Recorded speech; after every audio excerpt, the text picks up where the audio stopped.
किसी भी समाज या किसी भी देश की प्रगति तभी संभव है जब वहाँ की महिला शिक्षित हो। हेलो दोस्तों, नमस्कार। आप लोगों का यूबी स्मार्ट क्लासेस में स्वागत है।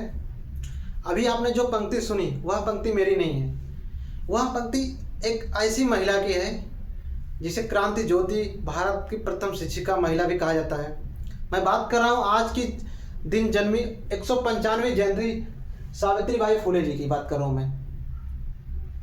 आज का जो हमारा टॉपिक होने वाला है इन्हीं के ऊपर होने वाला है। इनके जो जो समाज में कुछ जो कार्य किए हैं उन कार्यों पे मैं थोड़ा सा प्रकाश डालने का प्रयास करता हूँ। चलिए बात करते हैं सावित्री बाई फुले। सावित्री बाई फुले जी का जन्म आज के दिन करीब 3 जनवरी 1831 को होता है और यह एक माली परिवार में हुआ था।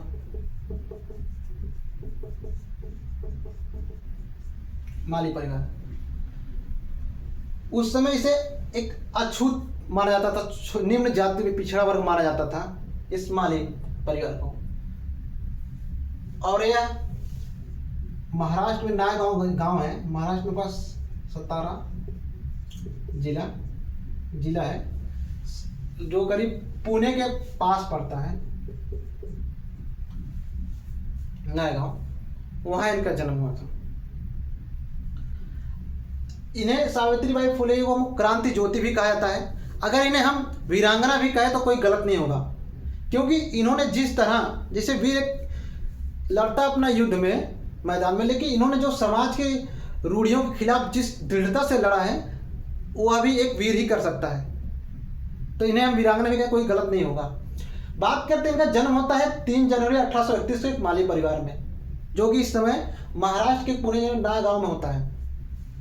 अब देखिए, जब इनका जन्म होता है तो जो पिछड़ा या जो अछूत पिछड़ा वर्ग था, अति पिछड़ा जो पिछड़ा, और महिलाएं किसी भी जात की हो, कोई दिक्कत, लेकिन इन दोनों को शिक्षा पाने का अधिकार नहीं था। शिक्षा पाने का अधिकार नहीं था दोनों। अब होता क्या है, अब सावित्रीबाई फुले का करीब जब 9 से 10 वर्ष की थी, 9-10 वर्ष की लगभग थी, तो इनका जो विवाह है 9 और 10 के ज्योतिबाराव फुले के साथ, किसके साथ? ज्योतिबाराव फुले के साथ इनका विवाह कर दिया। वो भी यह भी ज्यादा उम्र के नहीं थे, करीब 13 वर्ष के थे ये भी। तो यूं कहें कि एक बाल विवाह हुआ है इनका। 9-10 वर्ष की जब ये थी तो इनका ज्योतिबाराव से विवाह हुआ है। अब विवाह होने के बाद घर जाती हैं तो इनके अंदर एक जिज्ञासा अंदर से थी। तो पढ़ाने का जो प्रथम जो इनके जो शिक्षक बने, इनके पति जो ज्योतिबाराव फुले, इन्हीं ने इनको पढ़ाया शुरू किया, सावित्रीबाई फुले को। इन्होंने इसको पढ़ाना शुरू किया। फिर आगे पुणे में आपका एक स्कूल है, शिक्षा प्रशिक्षण संस्थान, उनमें इनका दाखिला कराया गया ज्योतिबाराव फुले को। उसमें इनको एक महिला, जो मुस्लिम महिला थी, उनकी एक मित्र बनी। तो फिर उसके बाद पढ़ाने के बाद इन्होंने 1848 में पुणे के भीलवाड़ा में एक स्कूल खोला महिलाओं के लिए। 1848 में आप सोच सकते हैं 1831 में इनका जन्म होता, और जन्म ऐसे परिवार में होता जहां पर महिलाओं और पिछड़ों को पढ़ने का आज़ादी ही नहीं थी, ना पूजा पाठ करने आजादी, ना उस गली व रास्ते इनके लिए थे, ना वो है पेड़ पौधे इनके लिए कुछ वो नहीं थे जो बाकी लोगों के लिए थे। लेकिन कहीं ना कहीं जब ये आप तो इनकी जो 1848 से और 1831 में आप सोच सकते हैं कितना समाज से लड़े होंगे। स्कूल खोले तो आज महिलाओं के लिए, समझ सकते हैं आप। यहाँ पर महिलाओं का अधिकार ही नहीं था पढ़ने का, और यहाँ पर स्कूल भी खुल गया। तो खुलने के बाद, और इनमें सबसे ज्यादा जो सहयोग है, इनके पति ज्योतिबाराव फुले ने काफी मदद किया। यह दोनों समाज सुधारक हैं। अब देखिए, अब जाहिर सी बात है भाई, जब स्कूल खुलेगा तो विरोध तो होना तय था। अब देखिए आगे समझते हैं, अब विरोध कैसे होता है।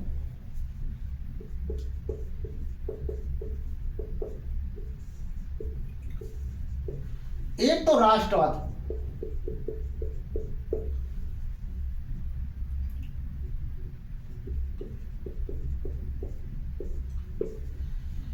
अब विरोध करने में सब एक बहुत बड़े महान विचारक जो राष्ट्रवाद है बाल गंगाधर तिलक और भी महान नेताओं ने भी इसका विरोध किया। और विरोध बाल गंगाधर तिलक ने किया और कारण क्या था इसका आप देखिएगा।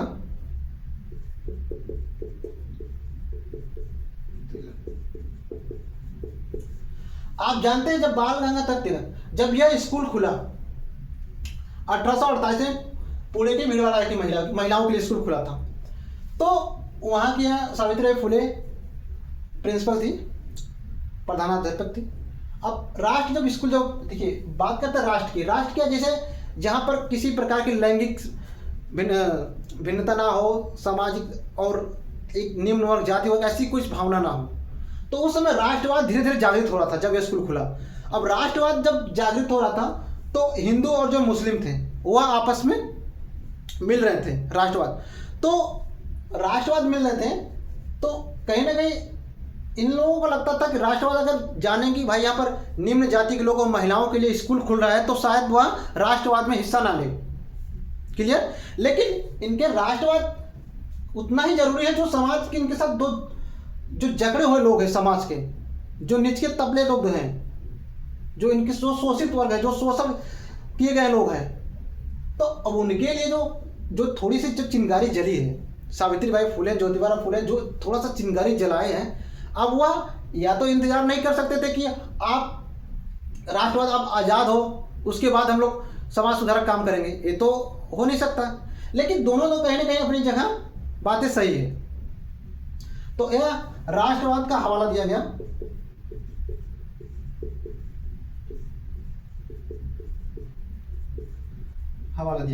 ठीक है, राष्ट्रवाद का हवाला दिया गया। ठीक है यहां तक। अब देखिए, अब विरोध इतना तेज था, स्कूल बंद करने का विरोध इतना तेज था, ज्योतिबा राव फुले के पिता गोविंद राव, जो गोविंद राव फुले थे, इनको समाज ने क्या कहा, जो रूढ़िवादी लोग थे, जो सोचने वाले थे, उन्होंने क्या कहा कि या तो अपने बेटे को आप घर से बहिष्कृत कर दो या हम आपको समाज से बहिष्कार कर देंगे। ऐसे लोग कहा, इन्होंने कहा, गोविंद राव को कहा गया। तो इन्होंने क्या किया, ज्योतिबा राव फुले के सामने दो ऑप्शन रखे गए, या तो आप स्कूल बंद कर दीजिए या तो फिर आप घर छोड़ दीजिए। तो उन्होंने क्या किया, उन्होंने घर त्याग दिया, घर को छोड़ दिया, वो आप घर छोड़ दिए। अब उसके बाद क्या होता है, आगे चल के एक आपकी रिपोर्ट आती है, द पूना ऑब्जर्वर 1852 को। कब आते हैं, एक रिपोर्ट आई है, देखिए इस रिपोर्ट में क्या कहा गया है। रिपोर्ट में क्या बताया गया है कि जो वहां के सरकारी स्कूल है, वहां के सरकारी जो बालक है, क्योंकि बालिकाओं के लिए तो स्कूल था ही नहीं, उसमें सरकारी स्कूल में बालक ही पढ़ते थे, तो उस समय जो बालक के लिए स्कूल थे वह उससे ज्यादा करीब 10 गुना से ज्यादा लोग सावित्रीबाई फुले के स्कूल में पढ़ते थे, महिलाएं थी जो सरकारी स्कूल में थे, उससे 10 गुना ज्यादा उनके स्कूल में थे। तो यह रिपोर्ट ने कहा कि वह दिन बहुत ज्यादा दूर नहीं है जब महिलाएं पुरुष की बराबरी कर देंगे, यह इस रिपोर्ट में कहा गया। क्लियर? क्योंकि लोग ज्यादा क्यों थे, क्योंकि इनके जो सुविधाएं इन्होंने अपने स्कूल में दी थी, सावित्रीबाई फुले ने जो भी अपने जो सुविधाएं स्कूल में दी थी बच्चों को, वह सरकारी स्कूल में नहीं थी। क्लियर? यहां तक वह सरकारी स्कूल में नहीं थी। अब देखिए, अब बात करते हैं हम बाल हत्या प्रतिबंधक गृह। बाल हत्या प्रतिबंधक, इसमें क्या था कि कोई भी विधवा महिला वह अपने बच्चे को जन्म दे सकती है। अगर जन्म दे, अगर वो अपना उसका पालन पोषण कर सकती है तो वह अपने साथ ले जाए, अगर नहीं कर सकती तो यहाँ छोड़ दे, हम लोग उसका पालन पोषण करेंगे।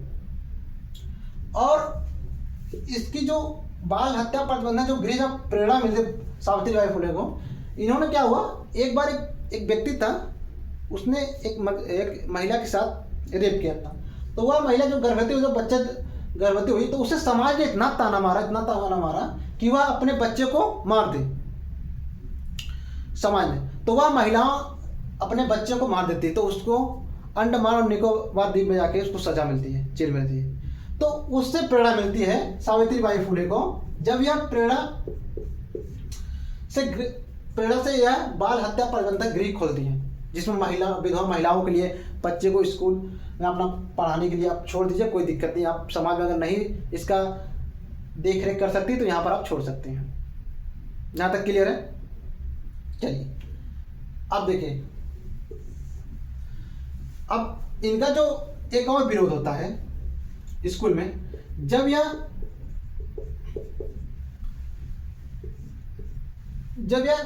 स्कूल जाते थे ना तो अपन 2 साड़ी लेके जाया करते थे, क्योंकि रास्ते में वह रूढ़िवादी लोग मिलते थे, इनके ऊपर पत्थर फेंकते थे, कीचड़ फेंकते थे, ऐसे तमाम ऐसी गंदे हरकतें करते थे। तो वह जो साड़ी है तो वह गंदी हो जाती थी, तो इसलिए वो 2 साड़ी लेके जाती थी। एक साड़ी जाने के बाद वहाँ पर बदल देती थी, फिर अपने जो बैग में रखी थी वो साड़ी वो पहन लेती थी। तो कहीं ना कहीं लेकिन उन्होंने कभी उसको जवाब नहीं दिया। वह कहती थी यह आपकी बहनों बेटियों को मैं पढ़ाने के लिए जा रही हूँ। वह कभी वो सोचते कब तक विरोध करेंगे, कितना विरोध करेंगे। बात आ रही समझ में? तो इनका जो बैकग्राउंड था सावित्रीबाई फुले का बहुत ही कठिन था। आज के लोग कहते हैं कि पैसा होता है तो पढ़ाई में कर लेता, ये इसमें एडमिशन करा लेता। आपकी कैसी भी स्थिति रही होगी, लेकिन मैं इतना जरूर कहूँगा कि जो स्थिति सावित्रीबाई फुले की थी उतनी कंडीशन आपकी खराब नहीं होगी जितनी उस समय उनकी थी, उससे से बेटर होगा। आप सोच सकते हैं एक बार। तो कहीं ना कहीं ये सब बहाना होता है। और मैं अब देखिए, अब विरोध होता है। अब इन सावित्रीबाई फुले और ज्योतिबा फुले इन्होंने मिलकर एक समाज की स्थापना की, सत्य शोधक समाज। सत्य और शोध, सत्य की उद्देश्य क्या था? सत्य की खोज। यह 24 सितंबर 1873 को ये इसकी स्थापना की गई। और एक सत्य शोधक विवाह का भी स्थापना किया गया। सत्य शोधक विवाह में क्या हुआ कि जैसे इसमें एक शपथ दिलाया जाता था। क्या किया?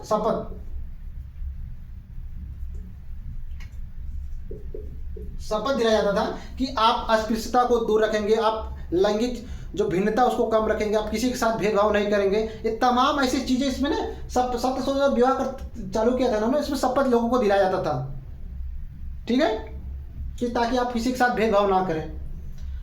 और ये जो दिन है 28 नवंबर 1890 को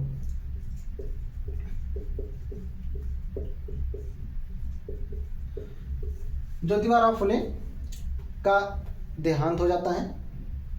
तो उस समय जो पुरुष करते थे परंपराओं के हिसाब से, कलश उठाना, आग लगाना, चिता आग देना, ये सब तमाम चीजें सावित्रीबाई फुले ने खुद ही किया था। ये आगे चल के ये सब जितने भी होते थे सब सावित्रीबाई फुले ने किया था। अब उसके बाद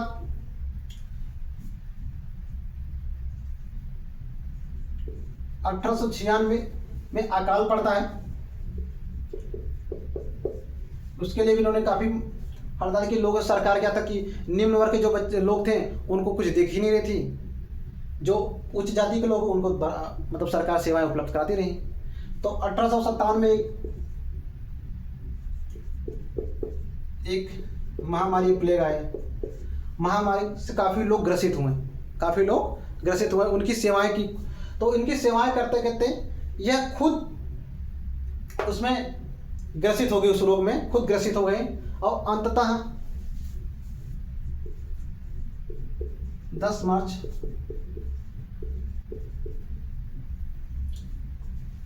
1897 में इनका देहांत हो जाता है। कहीं ना कहीं इनकी बहुत सारी कविताएं हैं। ये जो कविताएं हैं देखिए आप, जैसे काव्य शोध देख सकते हैं, काव्य फुले, इनकी कविताएं बहुत, और 2-4 का बहुत सारी कविताएं हैं। 1854 में इन्होंने कविताओं के जरिए लोगों को भड़काया है। उनको भड़काया, महिलाओं को कहा गया है कि आप उठो, इससे अच्छा मौका और नहीं मिलेगा कि आप लोग आगे बढ़ो। महिलाओं को प्रेरित के जैसे ना था किसी विचारों से भड़काना जा, तो ये एक उस टाइप में भड़काना ही था कि महिलाओं को भड़काया कि आप आगे बढ़िए, पढ़िए लिखिए, उनको अधिकार दिलाने में। कहीं ना कहीं इस सोच की, ये जो महिलाओं की सोच की, इनको आज सावित्रीबाई फुले की जयंती में इनको कोटि कोटि नमन है। और आप लोग एक बार जरूर इनके बारे में पढ़िएगा, सावित्रीबाई फुले को, और खास करके महिलाएं जो हैं वह सावित्रीबाई फुले का इतिहास तो जरूर पढ़िएगा कि किस तरह का। आप देख सकते हैं जब जन्म से लेके आप देख सकते हैं कितना स्ट्रगल रहा हुआ इनका जीवन। स्कूल आप देख सकते हैं जब स्कूल जाती थी पढ़ाई तो लोग इनके साथ कैसा बर्ताव करते थे। तो ऐसी तो आज स्थिति नहीं, दैनिक स्थिति है। तो आज कहीं ना कहीं आज अच्छा हुआ है क्योंकि लोग पहले से अच्छे कि लोग अपना जो दुख तकलीफ जो जितने सब ये सब स्कूल खोले गए हैं सब आज का जो पुणे है, अगर शायद यह जन्म नहीं लेती तो शायद जो पुणे जो एजुकेशन हब बना है शायद नहीं बनता आज। तो आप लोगों को यह वीडियो कैसी लगी कमेंट करके जरूर बताइएगा। धन्यवाद।